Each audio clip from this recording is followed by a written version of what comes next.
Cash എടുക്കാൻ വേണ്ടിട്ട് പറഞ്ഞ ബേ 1.5 ലക്ഷം വേണം. ഈ ഫോം ഒന്ന് പൂരിപ്പിച്ചും കൂടെ തന്നോളൂ കേട്ടോ. അതുണ്ടല്ലോ ഇവിടെ എനിക്ക് ഇംഗ്ലീഷ് എഴുതാനും പഠിക്കാനും അറിയായിട്ടല്ല, ഞാൻ കണ്ണട എടുത്തിട്ടില്ല. ഇത് വെറും ഗ്രാമറിന് വെക്കുന്നതാണ്. ഒന്ന് എഴുതില്ല. അപ്പൊ ഇതെല്ലാം വെറും പുറംപൂച്ചല്ലേ? മരമൊക്കെ കണ്ടപ്പോ ഞാൻ കരുതി എനിക്കിവിടെ 100 കൂട്ടം പണിയുണ്ട്. ഇപ്പൊ ഇത് എഴുതി തരലല്ല എന്റെ പണി.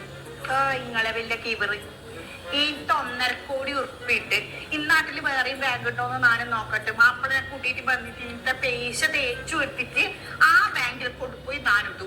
ഈ നിസ്സാര കാര്യങ്ങൾക്കൊക്കെ മാഡം ഇങ്ങനെ ദേഷ്യം പിടിക്കാൻ നോക്കാൻ. എഴുതുകയും വേണ്ട, ഒന്നും വേണ്ട. ഞാൻ ക്യാഷ് മാഡത്തിന് കയ്യിൽ തരും. അങ്ങനെ വെയ്ക്ക് വാ. മാഡത്തിന് തട്ടി എന്തെങ്കിലും എടുത്തോ പെപ്സി, അതില്ലെങ്കിലും മൗണ്ടൻ ഡ്യൂ. ആ